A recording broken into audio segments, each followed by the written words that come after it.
PJ Nestler, welcome to the Active Life podcast. Thanks for having me. I've been looking forward to this. Me too. We were supposed to do this a few weeks ago, and then I went ahead and lost my voice actually before a speaking engagement. And I was like, I probably shouldn't book more speaking stuff before I go speak on a stage. So I'm going to just shut down the week. Very smart. Thank you. I was relieved to hear that you were also feeling a little sniffly or lying to me about feeling sniffly to make me feel better. I appreciated that from you. I was a little sick that time too. Perfect. So, PJ, I want to cut right into stuff that people can start to use. You're the head of performance at FitLab and thereby XPT. And for people who don't know what FitLab is, I'm going to give a loose definition, and I would love for you to basically just give whatever color I missed. And then I want to dive into what it means to be the head of performance for these companies. Because it's not, from my understanding, it's not maximizing, physiological results. It's more about making things simple for people so that it can be usable and applicable for the everyday user. But I want to hear you say it. So if I understand correctly, FitLab is a conglomerate that owns a bunch of different health and fitness properties that are a combination of online, brick and mortar, and events. And the idea is to bring a wide range of fitness experience to the masses. How is that for a 15-second description? That was perfect. Yeah, basically a house of brands. And I think the only other color to add there is our goal is to be able to help people no matter where they are in their fitness journey. So through those brands, we can meet you if you're just getting into fitness journey or you've been doing this for 20 years. We'll have offerings to help you continue to move forward throughout that journey. So let's stay there for a moment then. FitLab owns multiple properties. And when I say properties, I mean businesses. If I'm hearing you correctly, what you're describing is FitLab owns a property that meets the right person at the right time in their journey, not that one of those properties meets everybody in all of the points. Is that accurate? Absolutely. Absolutely. So are you allowed to talk about the properties you guys own? Yes. So we have, I don't know the exact number because we've acquired a few brands in the recent months, but we have the primary brands that we own is McGregor Fast, which is a partnership with Conor McGregor, XPT, which we mentioned, founded by Laird and Gabby. I'm sure we'll dive into that one a lot more. Ragnar, which is currently a team-based road race event company. FitPlan, which is a influencer training app, all digital currently. Racked is a brand that we just opened and piloted. It's a new strength training focused group fitness experience, but no cardio, no HIIT training, no interval work. It's all good strength training. We actually are about to open that studio here in Newport Beach, right next to our office in 2 weeks. So that'll be our first actual FitLab studio, brick and mortar, that'll be open. We own some other companies that are kind of underlie those. So Electric, which is ski and snow eyewear, but it's retail for us. We have a few other kind of subsidiary brands that aren't necessarily fitness drivers, but they're kind of underneath that'll help us to serve the fitness consumer in a lot of different ways. I love my Electric sunglasses. I didn't know you guys own that. Yeah. Yeah. We acquired them probably almost 2 years ago, a year and a half ago. The problem I run into with stuff like that is when I go on vacation or I travel, I'm like, I'm going to bring the shitty ones because I don't want to ruin the Electric ones. And then inevitably the shitty ones get ruined. And now I'm on vacation without the glasses because I brought the shitty ones. My problem was the opposite. I would lose the expensive ones in a day or two, and then I would bring the shitty ones with me thinking, whatever, it doesn't matter if I lose them, and they last me 10 years. I had that same experience. So I flipped the model and now I run into a different set of problems. The bad ones break. I just need to shoot the lock off my wallet and buy a bunch of good ones. And then just say, if these break when I'm there, or I lose these when I'm there, where are the other ones? Yeah. Or if you work at FitLab like me, I just kind of sneak the other pair once I've lost the ones that I had before. Well, PJ, I don't work at FitLab. I'd have to sneak them out of Sunglass Hut or what's the other one that I don't remember, but that's how I get arrested. So I'll just use my wallet and buy them. Yeah. So yeah, I think the one I'm most interested in to hear about today and how you're implementing that for the user is XPT. But you can tell me the audience I'm most interested in learning how to better connect with and to find brands who are after similar or the same thing that we're after at Active Life so that we can start to shine a light on all the different places where people can go to find the help that they need without having to say it's all us, because it can't be all us, is the audience of people who today feel disenfranchised or lack of inspiration from the fitness industry because it promises a lot and delivers very little, who don't need to go to a physical therapist, a chiropractor, an ortho, or whatever it is, but something's going on physically that feels uncomfortable. You know, maybe their shoulder hurts, maybe their neck hurts, maybe their low back hurts, maybe their knee hurts. They're living this life that's less than what they scripted for themselves for whatever the reason is. And they would love to know where to start and how to do it, but there just isn't a place near them that they can trust the professionals inside of to help. I'm looking to learn about whichever of your brands is closest to that. I think that sounds like the XPT consumer. I think the one thing that you mentioned, as we think about a lot of the other brands, they're mostly the fitness catalyst. So whatever it is that got you off the couch to come, whether you like to get sweaty and do interval training at McGregor Fast and punch some bags, or you like to lift weights, a lot of those are entry level brands to help people when they don't have a lot of exposure. And then we always talk about XPT as the tip of our athlete pyramid, which is a much more holistic offering. And it's not that it's not for people who are new, but it could be overwhelming to somebody who's new, because we are looking at how you can live to be a high performing human and what the major levers are that we need to pull in order to do that. And for those consumers, they understand that that's much broader than just show up to the gym 3 days a week and pound some iron or get sweaty or chase heart rate scores. Well, what you're describing there is the consciousness that most of the people who need what fitness provides need more than what the exercise part of fitness provides, and need more than the nutrition part of what fitness provides. They need to understand why they're doing things, make conscious decisions about how often to do it, take the rest day and treat it just as significantly as the on day. All of these kinds of things, recover as hard as you train. It sounds to me like what you're describing is helping people develop the mindset to prioritize those things. Absolutely. And we're helping them to understand what are the most important ones for them, because you can't do all of them perfect right off the bat. It's impossible. And that's where people get overwhelmed. So for us, it's how can we show you all the things that are important, but then simplify that back down to what's the most important for you to start today? And then where throughout your journey do we layer on the next few pieces to help you build that holistic picture over the next 2 years to 4 years, 5, whatever it is. But it's not, okay, today you're going to start, all you're really doing is 30 minutes of exercise 2 days a week. Tomorrow you're going to wake up and you're going to do 30 minutes of breath work and then a stretch routine and then strength training, all the things that people are getting overwhelmed with that they think they need to do. So that's our thing, is taking this super complex system and trying to distill it down to what's the most important lever for you to pull right now. And then the last piece, I think, is, you mentioned recovery, nutrition, sleep, all these other caveats or all these other support systems to fitness. A lot of for us is helping people understand that at some point those things will become your performance anchor, and you'll keep trying to fill this bucket towards performance, whatever that means to you, whether you're trying to get more fit or you're trying to get better, more energy, whatever it is. And you'll just keep filling the bucket that you think is important.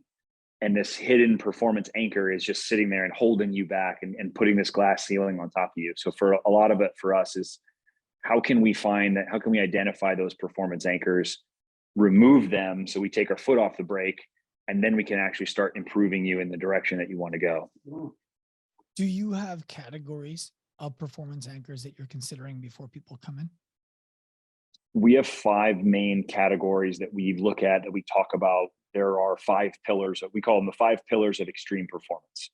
And they're kind of the 5 categories that we find the most high performing humans across all areas, whether that's just happiness or performance in sport, performance in military, performance in the boardroom, all of those kind of areas. We find that these are the key points that we have to touch on to bring all these pieces together. So we have those 5 pillars are breathe, move, recover, fuel, and connect. And some of those are easy for people. A lot of people come to XPT. The movement piece isn't something we have to convince them to do. We just have to teach them how to do it smarter and better. The recover piece is usually something they're a little interested in because they see us talk about it. So if you're familiar with XPT, at least you know that we do ice baths and sauna work and breath work. Some of the other pieces, the fuel piece is kind of the one that everybody talks about, but doesn't necessarily do regularly and consistently, the nutrition side.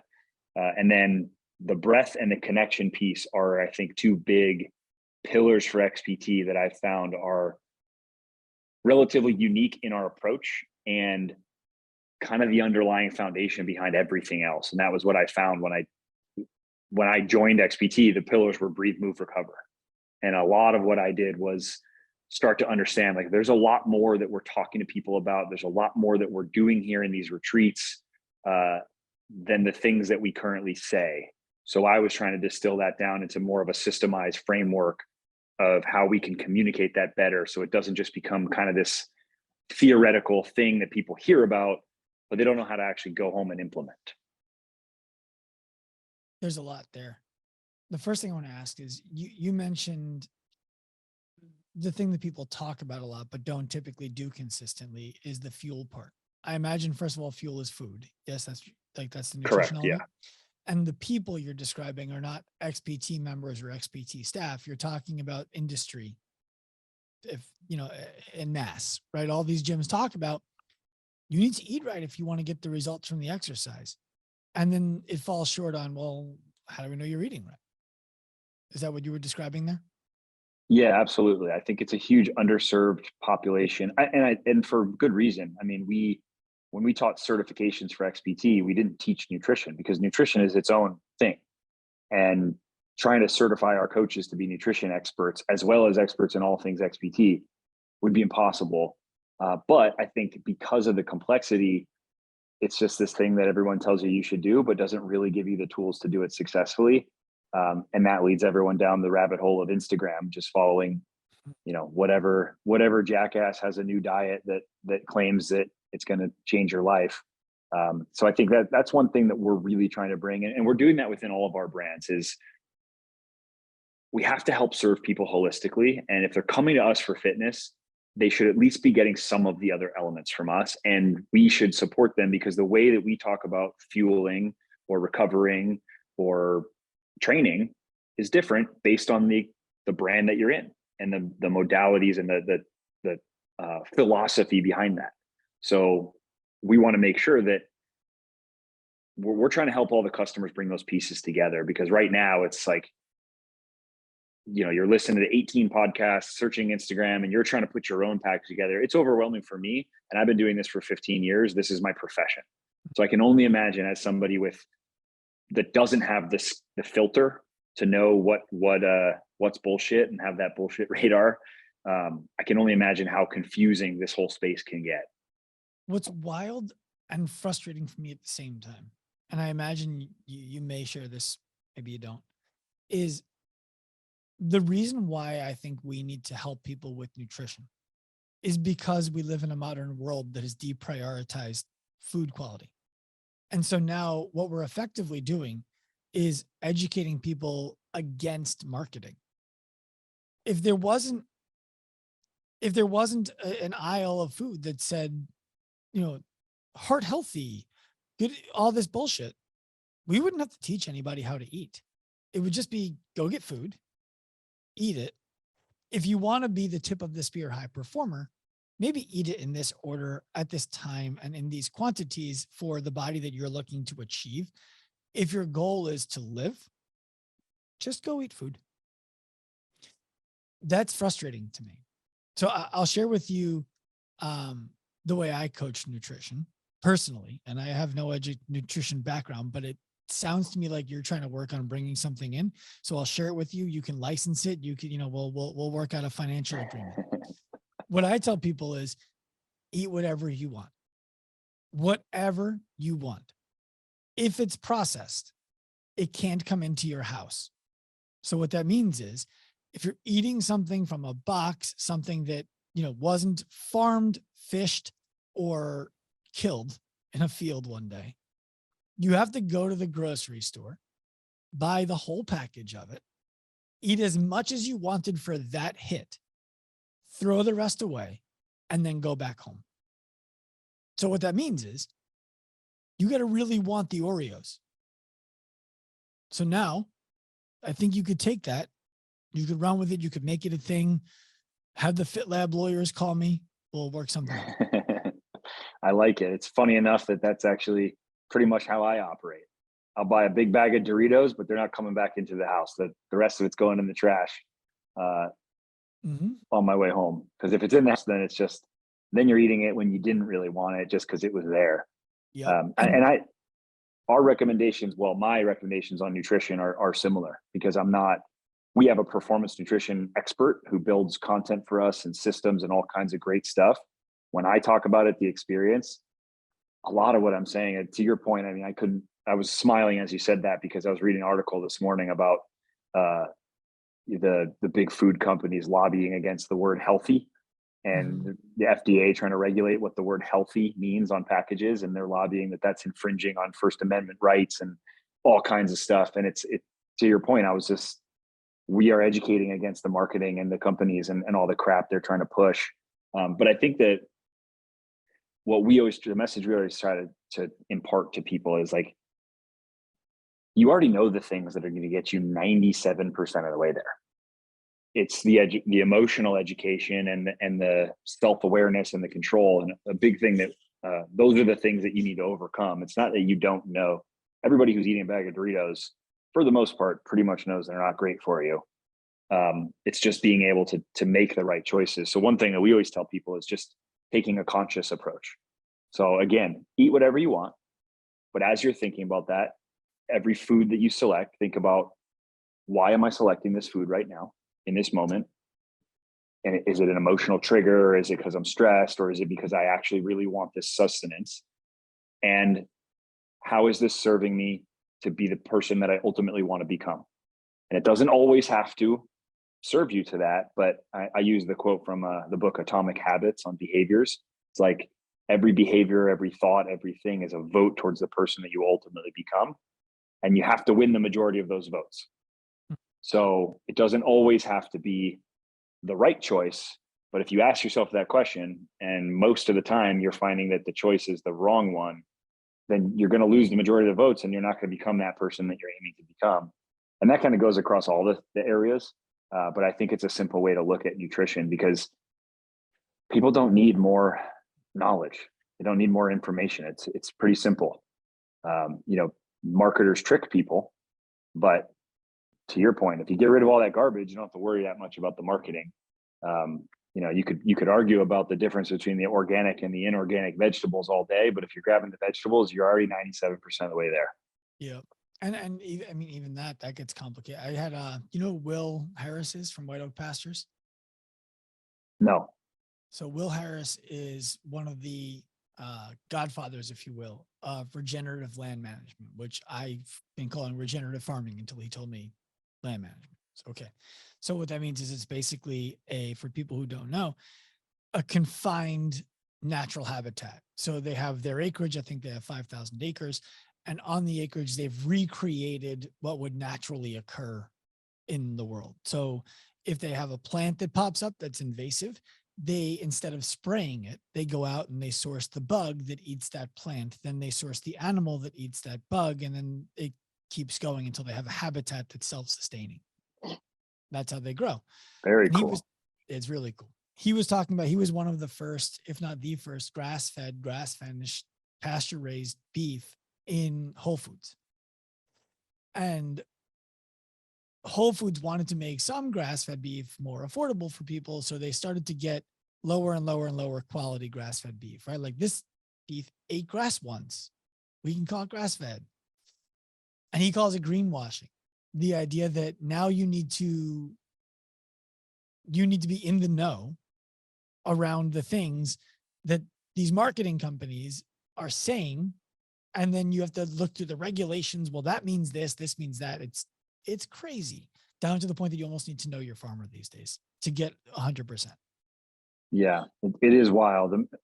My wife is extremely knowledgeable in that area. She's also a health coach, and she puts ridiculous amounts of time into educating herself on every single thing that we eat. And it's just, you couldn't expect the normal person to do the amount of work that she does. And even if they did the same amount of work, they don't have the 15 years of knowledge to be able to filter that information through. So it's wild. It's a shame because they're never catching up and they shouldn't have to. I say this a lot at XPT. I think many of the struggles that we face, whether it's breathing in the breathing space, in the movement space, a lot of the battles that we are facing as humans is us trying to fight against the lifestyle we've created that goes against our biology. Yeah. So whether that's sitting in chairs, whether that's the food that we're eating being marketed to, whether it's the way that we move, the way we do fitness, none of those things align with our biology. So we're battling against those constantly. And then our society has, evolved around the comfort side of our biology, which was built to serve us and is now destroying us. And then everything was like, well, this is much easier to give to people because they already want this. So why don't we give them the comfy couch and the easy Netflix and the pizza delivery and like all the things that make sense to me. And then that, I think, teaches people this like disjointed, especially if you grow up in a household where there's not a lot of consciousness around those things, you just never develop the intuition. Like you think that because you want that, your body's craving it or you need it or whatever. And it's like, everybody's rewiring this process to for their own profits. And, unfortunately, we have to, as individuals, have to battle against that in every one of these spaces, which is it's a unique challenge. And that's why we're seeing the, illness rates and obesity rates and all the stuff that we see today, which is tough. And a big thing that we're hoping to make a very, very small dent in through FitLab. But that's why we're taking the approach we're taking, which is like, we're not just opening another boot camp gym for people to come in and get sweaty. There's enough of those. We're not interested in just fitness for fitness sake. We're hoping to change people's lives and therefore kind of reshape the industry because we have the luxury of being able to have a pretty broad impact. And I want to make sure as the head of performance, I want to make sure that impact is actually pushing humans in the right direction, not just dollars into our wallet. And I think if you do it the right way, those things go hand in hand, but there's certainly a way to do it where people are going the wrong direction, but you're still making money on it. So that's a big vision for us at FitLab. Can I press you on that without, I want to press you on that because I have questions and I want to do it in a way where you understand I'm being respectful and I'm asking out of genuine curiosity, not anything else. Yep, so for sure. How is a McGregor fast not what you just described?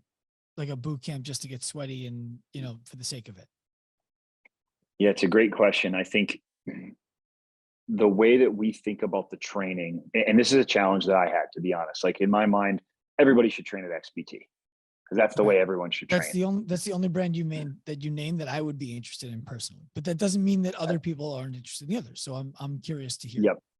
That's how I live my lifestyle. It's what I recommend to people.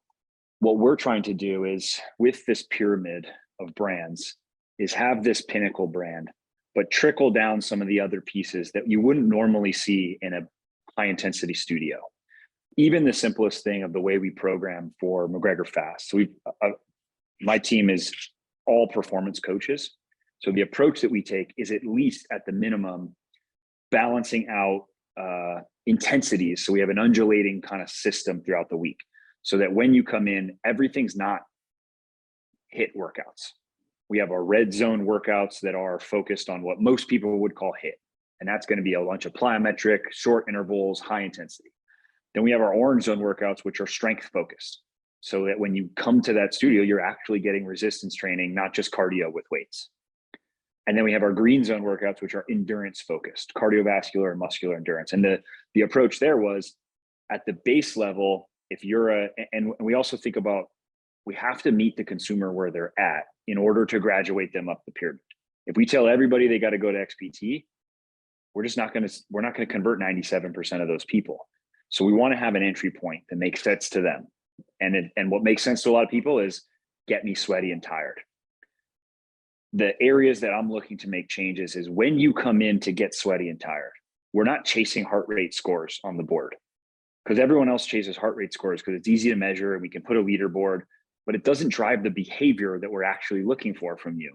So if we say we want you to come in and do strength on this day, but the heart rate score is actually driving only if you keep your heart rate super elevated, well, now I'm not aligning the motivations, the rewards within the system to incentivize the behavior that we want from that consumer. They're disjointed. So everybody goes in, they're just chasing heart rate scores or these BS calorie burning scores. So that's a big thing that I'm working on literally at the FitLab level, is making sure that our team understands we're not going to do what everybody else is doing. We're not talking how many calories you're going to burn in this workout. And I don't care if that's the way everybody else does it and that's the way consumers currently think about it. It's not what we're going to talk about because it's wrong. And it's the wrong metric to be using for this workout. So within that, so that's kind of at the base level what we do. But then I think the next piece is we can start to trickle down the other pieces. At the end of a McGregor fast workout in the gym, you'll do post-workout breathing. That comes from XPT, but there's no reason that we can't trickle that down into other brands so that you can at least begin to be exposed to it. And then the last piece of that is with our integrated digital and physical offering, which is a big vision behind XPT, is as a McGregor fast consumer, you're not just a come into the studio 2 days a week. We also have this digital experience that's not just like, here was your heart rate score from yesterday's workout, but it's, hey, you crushed it in yesterday's workout. Glad you joined us for a red zone. We see you're signed up for another red zone on Thursday. In between those, it'd be really great for you to do this mobility routine or breath work routine or something with a little education on why just doing red zone workouts every single day is not going to be sustainable long term. So those are some of the ways that we're trying to attack that. And really the biggest challenge, I think, for me and my team, and then our broader team as a whole, is how do we give the customer just enough of what they're used to and what they think they need to get them into the ecosystem, and then build the education behind it so that by the time you leave McGregor Fast after 6 months and you go to the Rack studio, you start to understand what the different energy systems are that we were training and why it's important to do those different things. And it shouldn't feel like you got less of a workout on a green day than a red day. The reason it feels like less of a workout is because you're looking at your calorie score or you're looking at your heart rate score. And those are the two things that everyone else has taught you are important in how you measure the quality of a workout. So those are some of the ways that we're trying to do that. Even at the base level, which I would say the McGregor Fast is a really good entry point brand because it looks enough like what people think they want. And it's going to be super fun, for people to come in. And even with my knowledge, I love some days just want to go in and do a super high intensity workout and kick some bags and do some plyos and just get a good sweat. So I think that's a good entry point for people. But then we can educate them enough, and maybe they stay there for 2 years. Or maybe they've learned that they're getting a little bit of resistance training, just enough to have that baseline minimum, but being strong is actually more important than they thought it was. And maybe they need to shift over into the racked studio and do a little bit more focus on getting strong. And then maybe they figure out that we don't do tons of mobility in that studio because it's mostly focused on strength. So we also have a yoga brand that we can dabble in. And on the days you're not in the studio, do some of those yoga workouts or those mobility routines. So that was a really long response there, but that's the kind of multi-tiered approach that my team and our team at FitLab is trying to take with all of those brands. Can I try to summarize it? Yep. Even at the entry level brand for fitness that FitLab owns, there's an educational component that makes what you're doing conscious. And the difference between conscious exercise and unconscious exercise is that you're actually going to understand why you did what you did today, which is going to allow you to start to look for other opportunities to do more of that. Where if we just go into a hit studio, I got a good workout today, I think. And I'm doing that. I'm saying I think because the calories were high, the heart rate was in the orange zone the whole time or whatever have you. Is that correct? Yes. So I want to share with people a little bit more context as to why I would endorse what you just described, that heart rate and calorie counting is the wrong way to think about your workouts. Those are easy metrics for fitness businesses to put in front of you for you to understand 1,000 is better than 900 is better than 500. And your heart rate being in this zone for 80% is better than your heart rate being in this zone for 60%. But that dumbs down what the intent of the exercise and the results of the exercise are to such a degree that it disallows for the accountability of other factors that go into which exercises and which routines are actually getting the results that you want. Right. So I imagine you, PJ, are thinking about things like oxygen consumption post exercise, excess post oxygen consumption, EPOC. I always mess up the freaking words in it. But you're thinking about that. You're thinking about increasing lean muscle mass as a way to increase base metabolic rate. You're thinking about joint health from doing too many actions across the same joint at too much speed with too little eccentric control. You're thinking about all of these things. And if all that we do is focus on the calorie count or the heart rate, we throw all of the other variables that make it sustainable and effective for you out the window. Yes? Absolutely. Yep. Let's go back, way back. I'm actually kind of proud of myself for remembering I wanted to ask you this question.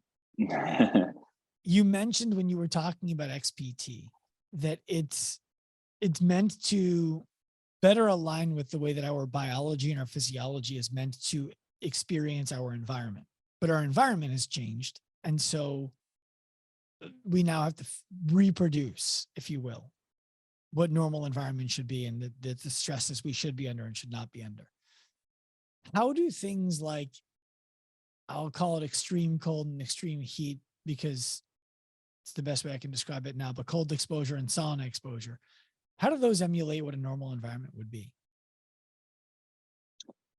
Yeah, great question. I think there's a few avenues to go with on that. I think the simple one for people to understand is your body is designed to be able to withstand a lot of drastic stressors on it so that you could survive. And some of those stressors are cold temperatures and heat temperatures. When we expose ourselves to those things, or in a normal day-to-day life, if we didn't have climate controlled cars and offices and houses, we would get exposed to those things regularly. And those small doses of exposure to these mild stressors or even more severe extreme stressors, when done appropriately, create beneficial effects because we have a whole bunch of systems and cells and hormone programs, gene programs that are designed to help us deal with those things. So when we go outside and it's super hot that day, our body responds by saying, oh, if I stay here for a long time, I'm going to start to overheat. So I got to start to crank up some of those gene programs and systems and secrete some of those hormones a little bit more than I normally would so that we can deal with this heat. That's what we call adaptation, which is any of these stressors. I mean, the simplest way to think about it is exercise. You go in, you lift a weight, that weight's a little heavier than your body really was used to. And then your body says, I don't like what that did to me. I'm going to become stronger so that the next time I face that weight, it won't be as much of a cost to me. So the same thing is happening to your body when you face extreme heat or extreme cold. So we're doing this over time activates all of those pathways that are supposed to benefit us. And then a lot of those systems also play a lot of other roles in the body. So by re-stimulating these, we get we pay off some of those other benefits that we probably wouldn't have had we not been activating that because we've turned that system off. And the body is not stupid. It has millions of different ways to keep us alive and help us thrive. And the more that we have cushioned it, we take those out. So every cushion we add to it, whether that's, and we'll use temperature as an example here, takes away some of that ability to adapt and therefore to thrive, not only in those environments, but also in the mitigation of some of these longer term things like diseases, illnesses. So that's the simple way that we think about exposing people to those. And we used to call that exposure therapy because it's heat and cold exposure. That's a simple kind of premise behind that. And there's a host of physiological and psychological benefits that come from using those tools appropriately. So am I correct to assume, because this is actually an area I don't have a lot of education, and I don't do heat exposure because I'm lacking a sauna at my house, and frankly, the urge to find one locally that's not mine, where I'd have to go further than to my backyard to use one. And I only do cold exposure when I'm around something cold. So I'll do a cold shower in the morning, but once it hits 60 degrees outside, that's not a cold shower anymore. I'm not doing much of these two things. And what I'm asking is, I imagine your saunas eclipse 180 to 200 degrees. Yes. Yeah, we typically do them at around 220. Okay. So people are not getting exposed to 220 in any natural habitat. So is what you're saying that the higher dose effect effectively allows you to get the same results that you would get being in, let's say, 110 for 3 months consecutively by going to 220 for 5 minutes or 20 minutes or whatever the case is?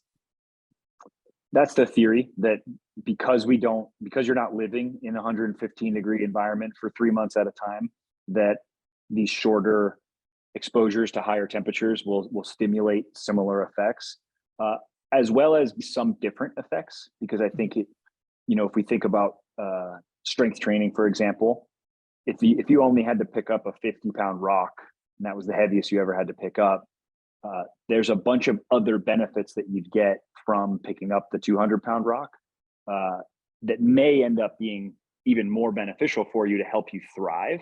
Because as we think about that exposure to the temperature of 115 for the 3 months, your body's going to adapt to that to help you survive. The other adaptations, or the more extreme exposures, are how I hate the term hack, so I'm not going to say hack, but how we redirect the system to help us thrive. So it's kind of like, at the lowest level, you get a hormetic effect, meaning a positive benefit. And then at what level can we continue to add more effect? Can we continue to increase the dose to increase the effectiveness, only to the point where, anything with hormesis or the hormetic effect at a certain extreme, it's going to be a point of diminishing returns and actually be negatively beneficial, because this is a stress to your body. So, any medicine is poison at too high of a dose. What I can say for what I imagine you're doing at XPT is that it would be a relief to let somebody else just take control of that. Right? Like, hey, I do want the benefits of cold exposure. I do want the benefits of heat exposure. I do not want to study how to do it, because I just got to trust somebody and follow their protocol. What I'm also starting to think about, though, is, am I going to spend 4 hours a day at XPT? I'm going to work out for an hour. I'm going to do some mindfulness and some connection. I'm going to breathe, and I'm going to go do some cold exposure. Then I'm going to get into the sauna, and then I'm going to therapy with my wife as a result of never being home for her or the kids. Like, how do you guys squeeze that into a reasonable day? That's a great question. I think the biggest challenge that we have and what we're working on is, I think I mentioned this a little at the beginning, is we understand the end goal. How can we start to introduce these things into your life in a way that's sustainable, and it will reshape how you approach your life, right? By the time you get to the point of doing all those things, and it's not going to be 4 hours a day, because nobody's going to, unless you're Laird, That's how Laird lives, but Laird has the benefit of not having to sit on calls for 8 straight hours a day. So he gets to spend 3 hours in the morning, pool training, breath work, sauna, ice bath, and then the afternoon train again. But I think what we're trying to do is how can we pull the important pieces out? But part of that is also breaking the mindset of like, oh, I train, I only have 45 minutes a day to train. That again is the mindset we've created in our society of like, you train for 45 minutes and then you sit and you work for 9 hours. You'll never reach your thriving point in life if that's the way you approach life.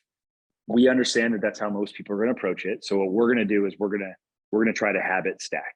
So if you only have 45 minutes to train, I'm going to help you to prioritize what's most important.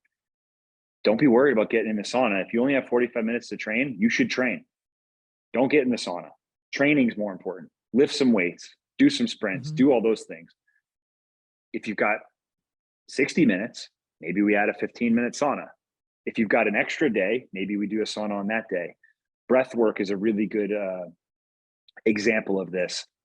People always assume that because I teach breath work, a lot of what I go speak about when I talk at different conferences and stuff is usually breath work related.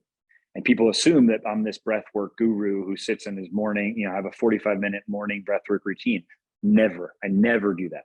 So you don't just wake up and put the straw in your mouth and just breathe through a straw all day? Never. And I'm never doing any of that stuff. And like, I enjoy it, but I live a real life as well. So for me, when people ask me how often I do breath work, I'm like, every day, all day. Because I have worked on developing the awareness of how I can use my breath as a tool, and I'm breathing all day anyway. So I might as well be using it intelligently. I do a little pre-workout breathing before most workouts, not all workouts. I forget it a lot of times. I focus on my breathing all the time throughout my training, and I use it as a tool because I have the knowledge of how to use it for different types of training. I do post-workout breathing almost all the time. And then I implement it again as a tool. Yesterday, I had meeting after meeting after meeting after meeting on my computer, and I was hunched over and I was like, I got to take 5 minutes, go outside, get in extension position. Might as well do 5 minutes of breath work while I'm there. So that's, I think, what we're trying to teach people is like how to use these things as a tool, how to just incorporate them into your day-to-day life so it doesn't become a blocking thing, because that's not how we're supposed to live. And you won't be successful. That's like trying to get all your, the reason the 10,000 steps thing is important is because you've got to do more activity than just in that one block. It doesn't help if you just crush yourself for an hour and then do nothing for the rest of the day, or you do that 3 days a week. So we need to try to influence how people are doing the rest of those things and slowly get you to the point that, at the beginning of this call, if we weren't on video, in my head, I thought, okay, next call I have not on video, I'm going to put my headphones in. I'm going to go walk around.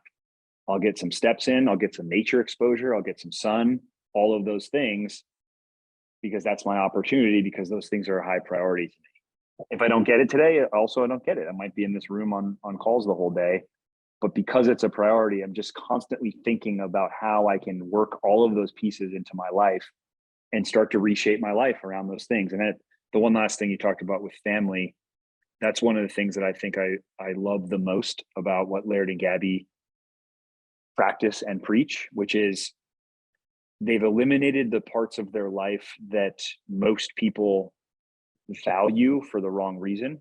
And what I mean by that is like going out with your friends to the bar on a Friday night. The reason we go have drinks and cheeseburgers on Friday is for community. To get together with my friends. I don't really want to eat a cheeseburger I do because it's comfortable, but like some days I just want to see my friends, or I just want to get together with my family for dinner.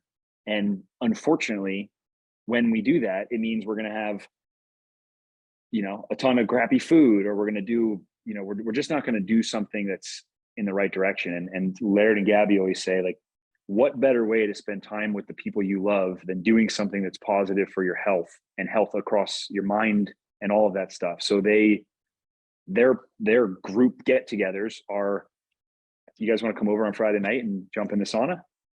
And we can sit, we can have conversation, we can have the same vulnerability through hard activity that we get through 3 cocktails, the same social lubricant, and we can all benefit positively from this. And that's what I've just started doing. I think that's where XPT really changed my life. And then that also starts to narrow down your groups, your groups of friends. I don't really hang out with the people that don't want to put a rucksack on and go walk 6 miles on a Sunday, because I don't connect with people that are at brunch having champagne. So it just allows you to kind of filter your life in a way that's going to drive you towards the vision that you want to ultimately become. The last thing you said there for me was the most impactful, that had me thinking the most, because it was the first. What I like to try to do is observe my thoughts and evaluate. Okay, you're thinking that. Why are you thinking that? Why does that end up being a dead end? Where's the exit from that thought process, right? And you were describing, Friday night, let's sit in a sauna, let's go for a swim, let's take a walk, let's be active together as friends and help each other live longer and be more alive while we're here. And the first thing that went through my mind was, I don't know if I have 3 friends local to me who would want to do that. So what would I do? Just do it by myself? That feels like it'd be kind of lonely, which led to, why wouldn't you just hang out with the 3 friends who do want to do that? Because each of them probably knows somebody else who would want to do that. They bring that person, and all of a sudden your friend group is all people who value being alive while we're alive, and everything about life starts to change. It just comes down to being okay with changing your social group, or even interested in changing your social group. Which I think is probably one of the hardest things when I talk to people. People are asking for advice on how to change it, how to lose weight, how to do this. And I'm like, if you're not willing to completely let go of the person you are today in all areas, that means the friends you hang out with, the shit that you think's important. If you're not willing to let that go, I'm not going to write you a nutrition plan, because it's not going to help, because the person that you are today is getting the results that you're getting today. Well, So you have to, and that doesn't mean you have to throw it all away, but you have to be willing to. And then hopefully you can bring some people along. I'm fortunate that my family mostly follows me on this path. They don't love it. My sister jokes all the time, like my wife's name's Perla. And she's like, oh, great. Another weekend with Perla and PJ. What kind of crazy shit are we going to do now? But she also enjoys that. And I see how it has filtered into her life and the way that she interacts with her day-to-day life and the things that she values. So it's definitely difficult though, because again, it goes back to your point earlier. Society has taught us, like, it's weird, right? Inviting people to come do something positive for their health as a part of community is like, it's weird, and people are going to look at you weird. Inviting everyone to go to the bar and eat cheeseburgers and drink 4 beers is like, oh yeah, that's acceptable. It's normal. That's what we're supposed to do, right? Yeah. Which is difficult. It's a difficult thing for people to break away from. Fortunately, I'm a contrarian, and I don't care really what other people think, and I like doing the opposite. So I think that serves me in that sense. But most people who are more agreeable, it's the hardest thing for them to break away from. My wife gets to be the social screen in our family, because I've taken the mindset that you just described and applied it towards trying to be great at something. I don't care what you're trying to be great at. I only want to hang out with you if you're trying to be great at something. You could be trying to be a great dad. You could be trying to be a great employee. You could be trying to be a great business person. You could be trying to be a great athlete. I don't care what you're trying to be great at, but if you're not in pursuit of something that is unachievable, right, on a measurable scale long term, I'm not interested.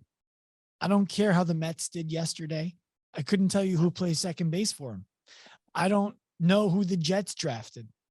Like, this is stuff that to me used to be important that isn't anymore. And I find that, when I go to I have 3 daughters, 4, 6, and 8.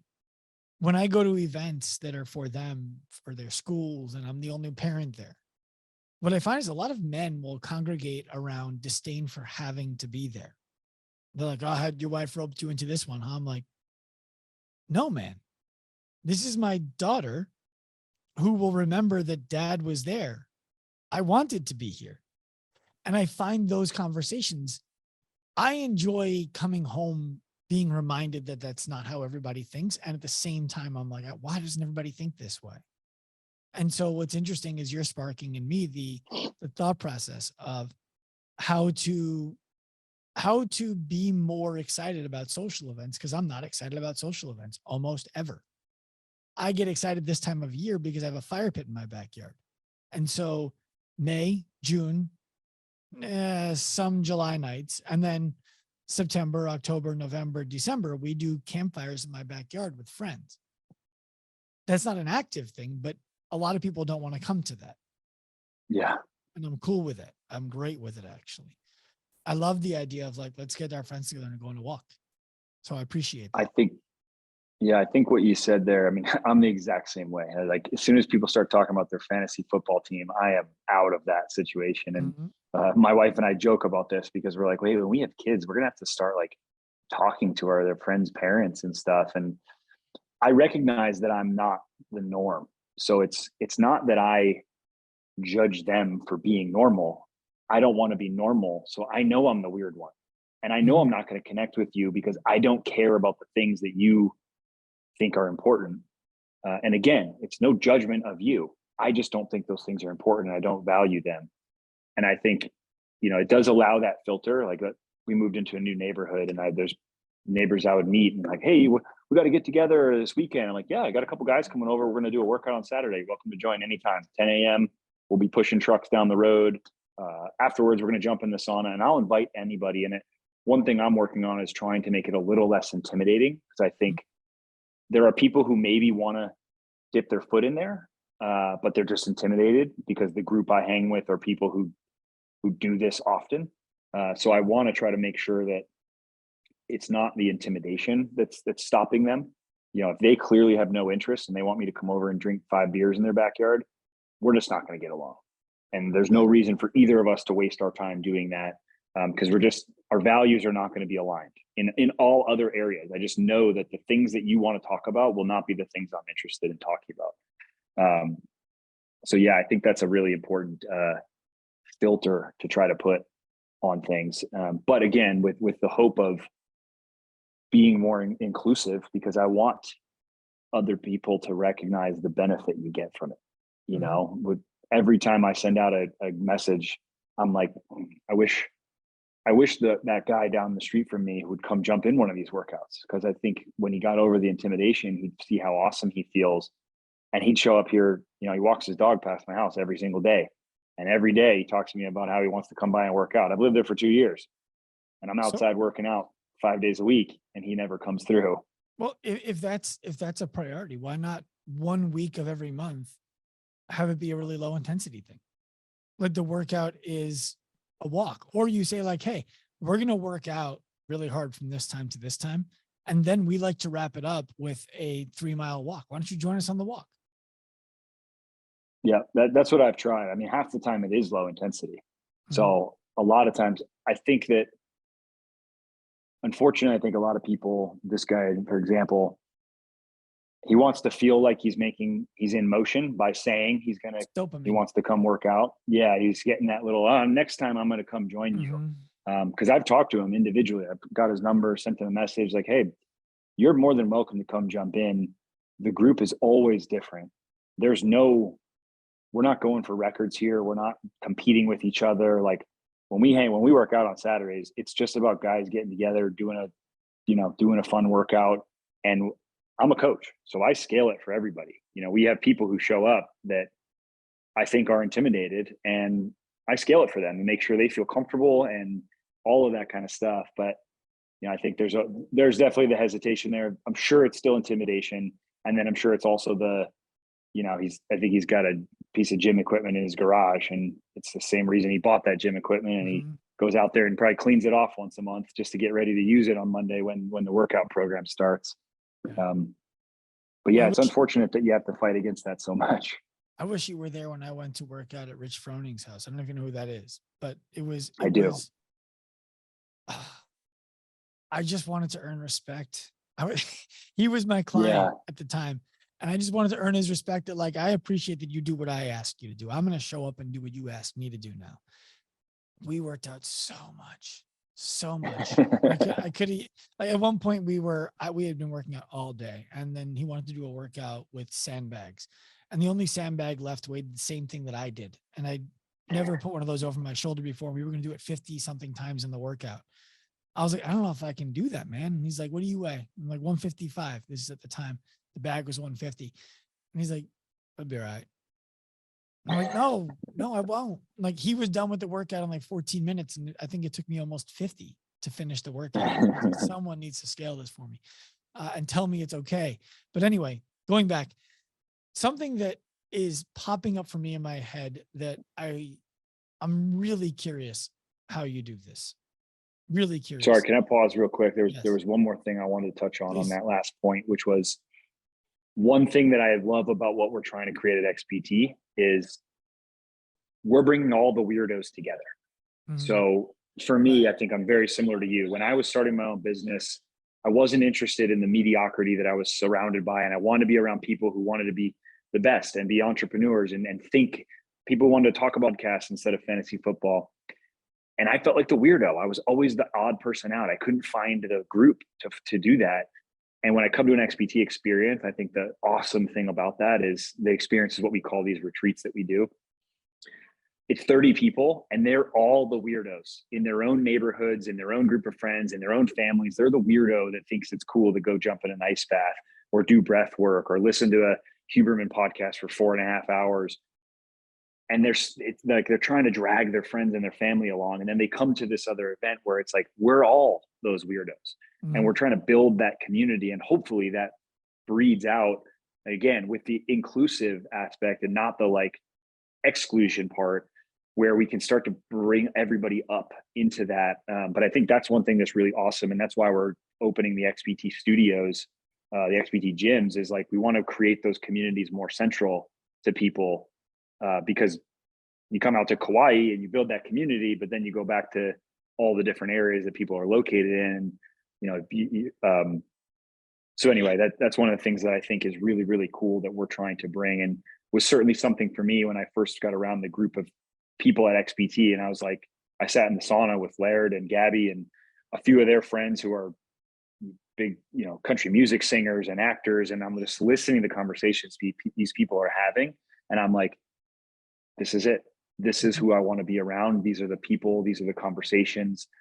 I'm getting more benefit from just sitting here silently in the sauna for 20 minutes than I have in like my work environment in the last 2 years.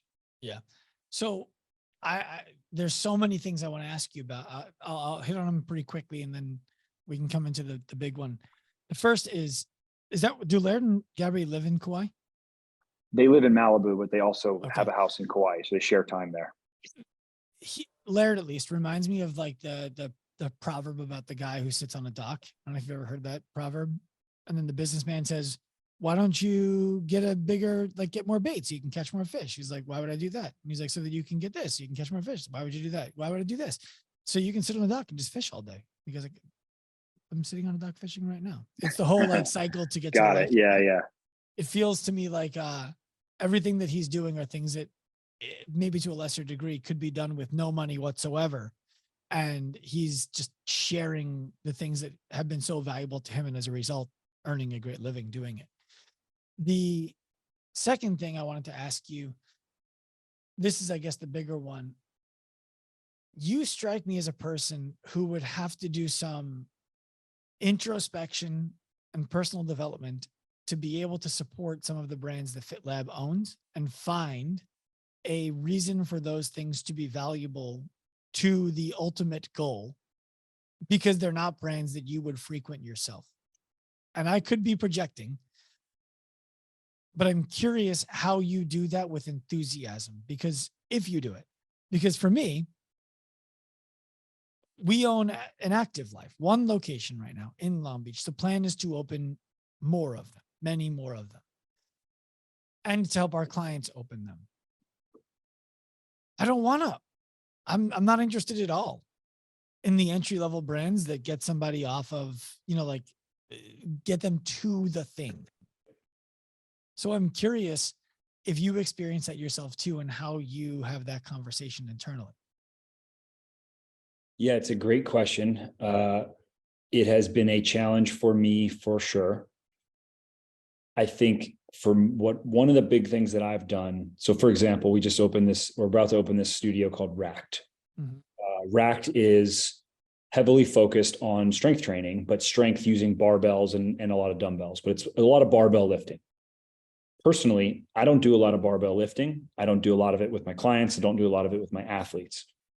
I don't believe that traditional barbell movements are the best way to get somebody strong and build a body or build them to be functional for their life, particularly because there's just a lot of complexity to them. And in a group environment, it's really hard to teach them well and to make sure everyone has the requisite strength and stability and mobility to perform the movements well. So for me, it's like, how can I get behind a concept that I'm actually actively preaching against in XPT? Mm-hmm. The thing that I try to think back on is these people aren't coming to XPT. The people that are going to that studio wouldn't walk into an XPT because it doesn't look like what they think fitness should be or their results should be or anything like that. So can we do, I try to think of what would they be doing if we didn't have this?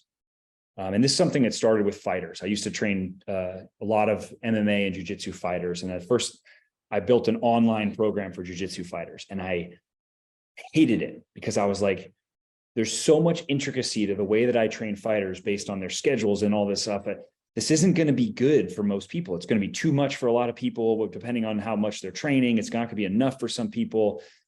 I just couldn't put out a generalized online program. And what I had to remind myself is every single fighter that's come to me before they started doing training with me was going to the gym, doing some workout that they found online from some guy at the gym who says they should do this. And it was like CrossFit or bodybuilding or something. And I was like, so if they download my program, will it be better than 90 to 95% of what they would have been doing otherwise?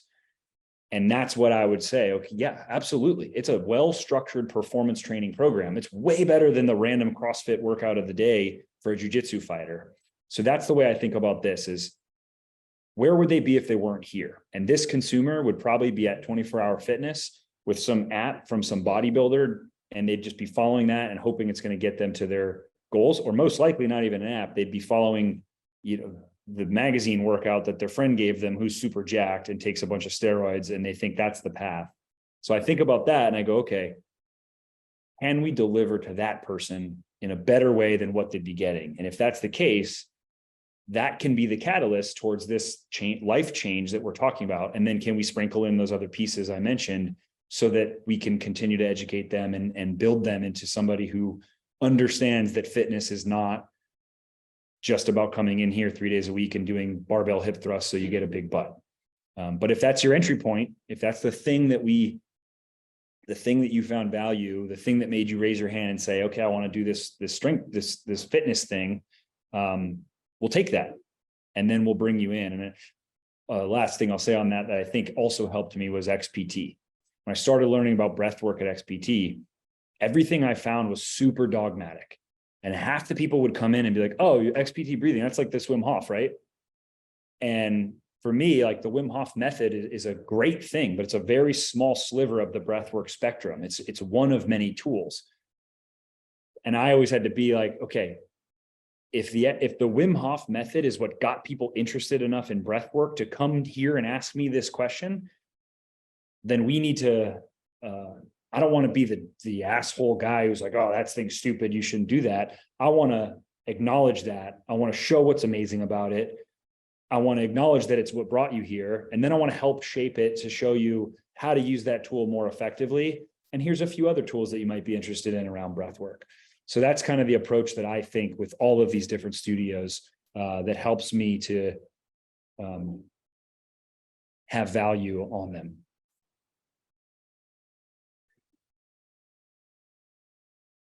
There's a lot of maturity there. I'm telling you, as you were describing that, I felt I had a physiological response to you describing the entry points and all of that kind of stuff, because I could probably learn from you. I should probably find a way to sit in a room with you and just be there while you're doing your thing. Like you described being in the sauna with Laird. I've had programs just like that at Active Life, the entry point where I was like, "Ah, I don't like this program. But is it better than everything else they're doing? Yes. All right. Let it keep going. Let it keep going. And then it just, when I would get asked questions about like, how do we make this better? I was like, I don't even want to fucking talk about it. Like, I don't want to think about it. I don't want to talk about it. I don't want it to be a part of what we do. And ultimately I'm not able to overcome my own stuff when it comes to that yet. I'm not sure if I want to. I haven't made that decision yet about that kind of stuff. And so it's not even in the spectrum of possible for where my brain goes right now. And I have a lot of respect for you being able to improve those things, to allow people to get into the mechanism that is exercise for their lives so that they can ascend on what they're seeking from the place where they get the exercise from entry level to an XPT to ultimately have the maximum impact that they can. I respect that. I see that in you and I appreciate it. Thank you. I appreciate that. And I'm fortunate because I have a team around me here at FitLab that has helped shape that path. You know, we have, because if you talk to PJ 5 years ago, 10 years ago, I would have been much more different in my response. And it was hard for me to see that because the one fear I have is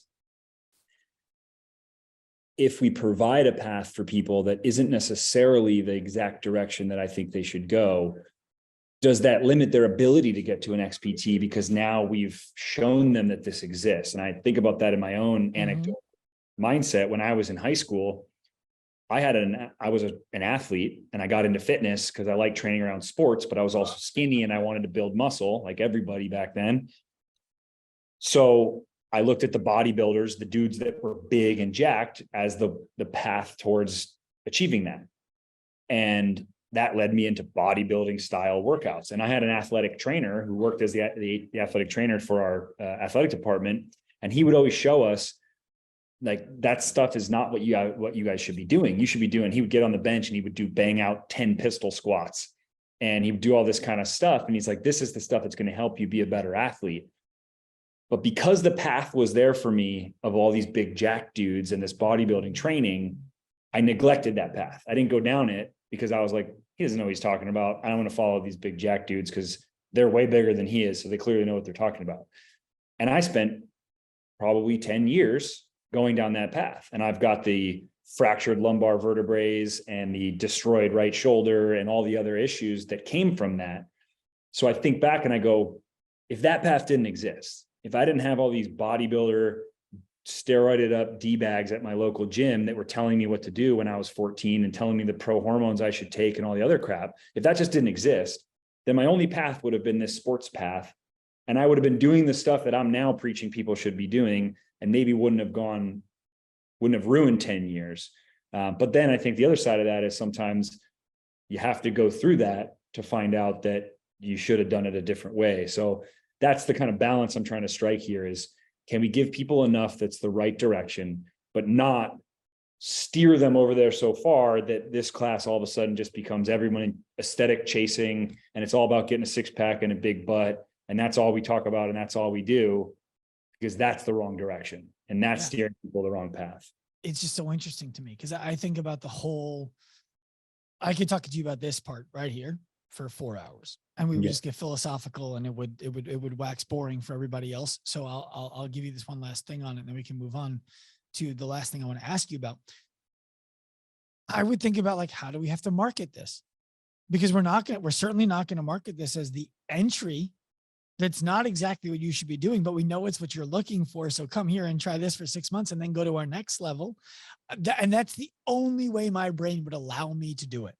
And so I'm saying that to share that I believe there's virtue in the way that you're able to think about it, that I am deciding right now to go back and rethink about myself because I have this stubborn gene that's saying it's either all of it or they're not ready for it yet. And that's okay. And I think there's a better way for me to be thinking. And I appreciate you clicking that for me. Yeah. I think on that last piece, that's why I'm not on the marketing team. And that's why the performance team and the marketing team do this. I bet. And, that's why we have separate teams. I think we are designed to be at odds with each other because that's how it works. And hopefully we find a nice middle ground somewhere, but I'll never be happy with the way that brands and products and things are marketed because I'm like you. I want to tell you the exact truth. And if you're ready for it, come take it. And if you're not ready for it, it's not for you. But that's not a good way to run, a large scale business. The last question I want to ask you is going to come across as a statement. And I think you'll understand what I'm asking because it'll be obvious. If we go to the top, if we go to XPT, the thing to me that stands out as, damn, that's a fucking job PJ's going to have to do. You're going to be delivering that at a premium price point to likely a fairly self-aware, high-performing client in their life outside of the gym.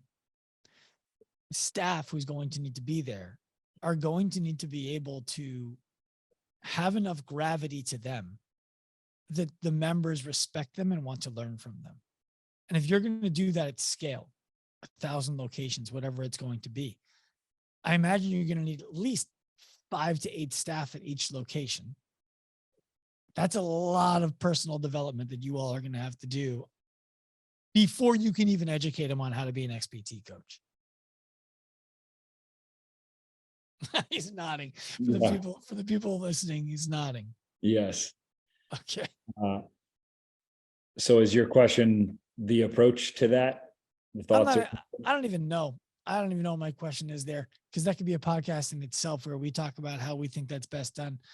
What I'm speaking to there is just, would I be correct in measuring your thought process that these people who are going to coach at XPT, first and foremost, need to be a kind of person who can hold the respect of the kind of person who we want to join XPT.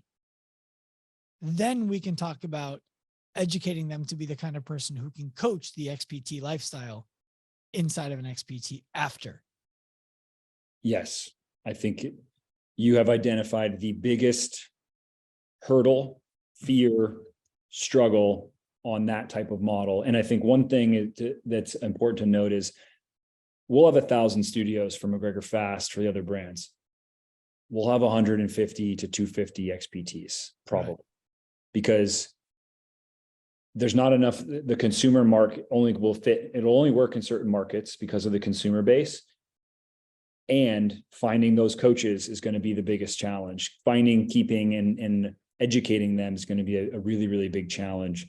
And I think those are the reasons that nobody's really scaled like the elite performance model or the high touch model at a broad scale. I think there's a lot of studios that probably do very similar to what we're planning to do in the XPT studio. And maybe they have 1 or 3 locations. Nobody scaled that to 250 locations because of those those challenges. And I think the way that we look at it is, I think because of the shared services model that we have, where we have these digital apps and we have this integration and we have this advisor network, what we're trying to do is say, can we build a systemized process for these consumers that uses the knowledge from Dr. Andy Galpin and Dan Garner, our nutrition specialist, and myself and my performance staff, to therefore empower a coach that maybe only has 5 years experience to be able to pull the levers for people in a way like me, who has 15 years of experience. That has yet to be proven, but our goal is to build this digital platform behind it that gives you the tools, that gives Coach PJ 9 years ago the tools I was looking for that allowed me to not have to send YouTube videos and Google Sheets and all the other stuff that I was trying to do with my clients. Not only to be able to deliver that stuff in a really seamless way, but also the library of content so that I only have to know how to implement the tool, not how to create the tool myself. And I think that's a big limitation with coaches, is for you to go and create breath work for all of your clients for the right situation. You have to have a deep-seated knowledge of the physiology and the psychology and the practical application of that. And that takes years to build. It takes, and then you have to try it with clients and actually see how the real humans interact with it. There's no way to circumvent that and to not do that over years to build that knowledge base. But if I build that toolbox and then I say, protocol, 3-minute after work, de-stress protocol. Now you only have to know that your client is super stressed out at work and they have a short window to try to come down from that before they move on to their next activity. There's your tool to try with them. And you've got 3. So now you can kind of try to juggle and figure out which one works for that individual, but you don't have to try to create it yourself from the ether of all things breath work. You just have to try to implement the tool that we provided. It sounds great in theory. We'll see how it works out in practice. So happy that you guys are trying to do this. Because I think, first of all, I think it's necessary. And second, I could sit back and read or watch case studies for business, and especially in the health and fitness space, all day long to just learn, like, they did these 99 things well, this one thing they didn't do well, and it changed the whole business when they figured out how to do this one thing well. I love that stuff. And the thing that is popping up for me as the we'll see, we'll see, is what happens when the client asks why twice. Does the staff member have the confidence in their knowledge, the awareness of self, and the faith in the education to be able to answer both whys after they deliver the thing, when the person is saying, I just want to blow off some steam today. I do not want to do this 3 to 5 minute, whatever it is that you're asking me to do. You're going to have to explain to me why that's what I need to do. Like, I'm not, no. And then the staff member needs to say, I understand how you're feeling. This happened, that happened, this happened. And it's making your body feel like this. And you believe that if you blow off this steam, it's going to make you feel better. And what I'm sharing with you is that I know how you're going to feel when you try to go to bed tonight, and how you're going to feel tomorrow morning, and how that sets you back for. I hope you pull it off. I do too. I'm definitely going to be paying attention, because I can sense with everything in me that you understand what needs to happen for that to be successful to a level that you would be proud to stand behind. And that's what makes me interested. Not that a brand is trying to do it. Frankly, I am way more interested after having interviewed you today because of you and how much pride I feel like you're going to have to want to have in the product to be able to talk about it publicly. Yeah, it's a unique challenge. To your point, I think it's needed. Mm-hmm.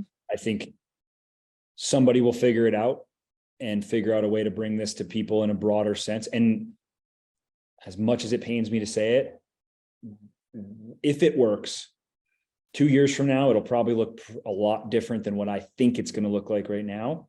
So I need to be okay with that, because I just need to make sure that it works and it gets us 90% of where I wanted it to get. And then I need to be comfortable with that's so much better than what they were doing before. The goal is to find all of the ways it won't work. Yeah. Not to find the way that it will. And then what I would say to you is, when you figure that out, I actually think the more valuable business that you've built is the Trojan horse business of teaching people how to scale excellence at a customer service level that is education based. Because that's something like we're working on the same thing you're working on at a different scale right now, with the intention of being a similar scale.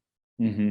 And so if there's a faster path to get there, I'd come pay you to learn how to do it. Right. So I wish you all of the luck that you will need and don't want to be wished, and all of the success that I anticipate you'll have, including the failures along the way. Thank you very much. You're welcome. PJ, we'll make sure people know where to find you in the show notes. Is there anything else we should direct them to in the show notes?